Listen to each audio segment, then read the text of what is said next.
Salut à tous et à toutes, c'est Comics Force. Aujourd'hui, on se retrouve pour une toute nouvelle vidéo où on va parler de la nouvelle collection Marvel Must Have disponible chez Panini Comics.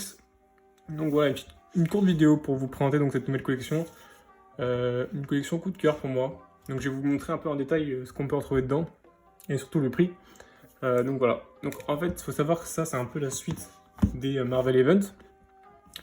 Qui, il me semble, plus disponible dans les collections de chez Panini Comics. Du moins, ils en font plus de nouveaux. Et bah, ça, c'est la suite. En gros, pour 15 €, on a un format librairie pour une fois rentable. Donc, on a à peu près entre 160 pages et 230 pages, il me semble, selon les récits qui vont paraître. Voilà, c'est souvent l'histoire principale. On n'a pas de voilà, on n'a pas d'histoire secondaire. Comme par exemple pour Civil War, ça regroupe que le tome 1. On n'a pas donc les 6 ou 7 tomes disponibles en deluxe. Donc c'est petit frais, donc ça coûte pas cher pour avoir les récits légendaires donc de Marvel, de la Maison des Idées. Et donc voilà, donc là ça c'est la tranche. On a la tranche Marvel, toute simple, ils n'ont pas fait de folie. C'est beau, c'est classe, voilà, c'est classe, c'est tout ce qu'on demande. Le dos c'est pareil. Et là regardez devant, bon on laisse un petit truc en or. Moi personnellement ça me dérange pas, j'ai vu des gens qui critiquaient on va dire. Moi personnellement ça me dérange pas, je trouve ça va, ça passe. Donc Civil War, je vais vous présenter ce qu'il y a à l'intérieur, parce que pour le coup ça aussi ça a été bien fait pour une fois. Donc voilà, on ouvre le comics, on a donc dedans le sommaire, avec tous les singles qui sont regroupés dedans. Donc voilà, là on a du Civil War 1, 2, 3, 4, 5, 6 et 7, donc qui est l'histoire principale. On a tout ce qui est scénariste, traduction, dessin, toute l'équipe technique donc. Ensuite on a une courte introduction, donc évidemment qui introduit donc pour se resituer un peu dans la continuité Marvel, parce que des fois c'est compliqué évidemment. On a une préface de Mark Millar, toujours intéressant à lire, important à lire surtout, la cover, et là donc on démarre le récit. Le papier c'est un papier, voilà, un bon papier. Il me semble que c'est... Non, c'est pas du papier glace, c'est pas du papier glace, mais c'est un très très bon papier, pas de problème là-dessus. Et donc là on va aller directement à la fin, je vous spoil pas, je vous montre pas trop d'images du récit, c'est pas forcément l'intérieur qui... Du moins le récit en lui-même dont je vais vous parler, surtout ce qu'il y a autour. On a donc toutes les covers, à la fin, hein, un classique, ça fait toujours plaisir de les avoir. Et là voilà, on a... Ça, ce que je trouve intéressant, c'est un petit mot sur les auteurs, à gauche.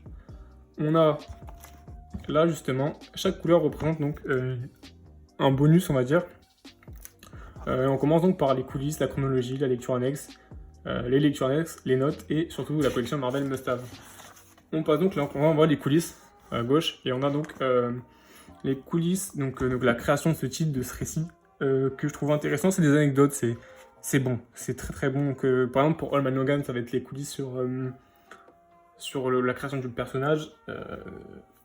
Et là, par exemple, c'est la création de l'event, donc les idées qu'il y a eu. Je trouve ça très intéressant. C'est un supplément qui, forcément, n'était pas forcément obligé de les mettre. Moi, je pensais pas qu'il allait avoir ça. Ils le font très très rarement chez Panini. Je n'ai même pas le souvenir d'avoir déjà vu ça. Donc, ouais, c'est vraiment du bon. Donc, c'est sympa, c'est toujours sympa à lire.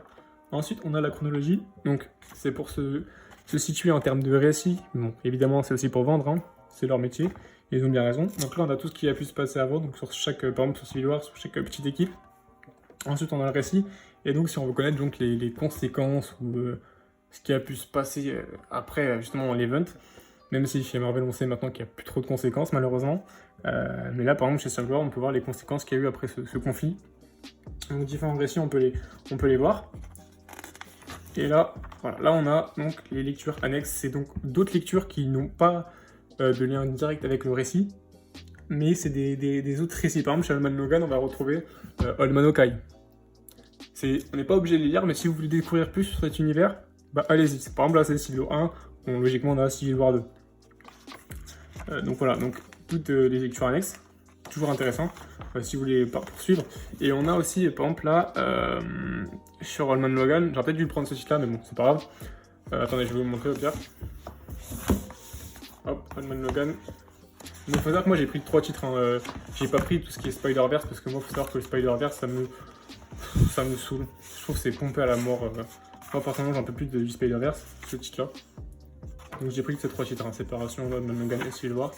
Donc là voilà, on a des notes qu'il n'y a pas dans Civil War. Et en gros bah, on nous parle des ennemis principaux de Logan, donc de Wolverine, de ses alliés, des équipes où il a été, des compléments. Il y a beaucoup de compléments dans ces récits, ce que je trouve pas mal du tout.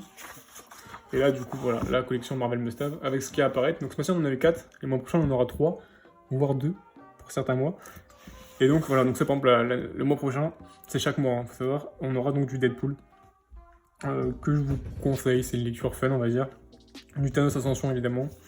Et du Daredevil, L'Homme sans peur, ce que je vous conseille énormément. Donc c'est des collections, en plus, qui ont des très bons titres. Moi, franchement, c'est un coup de cœur pour cette collection. Je vous la conseille. Je vous la conseille très fortement. Il faut savoir que chaque collection qui sont bonnes chez Marvel, souvent, ils les arrêtent. Je pense notamment aux Marvel Icons, qui pour moi était leur meilleure édition qu'ils ont arrêté. Et donc là, vraiment, ils ont arrêté les Marvel Events, ce qui m'a vraiment fait chier, parce que pour moi, je leur calais un peu de retard sur les events de Marvel qu'il fallait les rattraper. Et bah, on pouvait plus, parce qu'ils en publiaient plus forcément. Par moi, j'avais su des Secret Wars, donc de 2012, il me semble, ou 2013. Enfin, le dernier en date, quoi. Que j'avais kiffé lire, parce que même si j'avais du retard, voilà, je pouvais l'avoir dans un bon format, juste le récit principal. Et là, ils faisaient plus ça pour les autres events, et bah ça me faisait chier. Et là, justement, c'est la continuité pour moi, c'est ça. Marvel Must-Have. Pourquoi ils ont juste changé le titre? Je sais pas. C'est moins cher, donc tant mieux. Donc franchement, ouais, c'est un gros coup de cœur. Enfin, une bonne collection chez Panini. Donc je vous la conseille, je vous la conseille et je vous la recommande surtout. En tout cas, si vous avez aimé la vidéo, n'hésitez pas à lâcher un like, de commenter ce que vous pensez de la collection Marvel Must-Have, de partager et surtout de vous abonner pour voir les prochaines vidéos. Sur ce, en attendant la prochaine vidéo, n'oubliez pas de lire des comics. Salut à tous!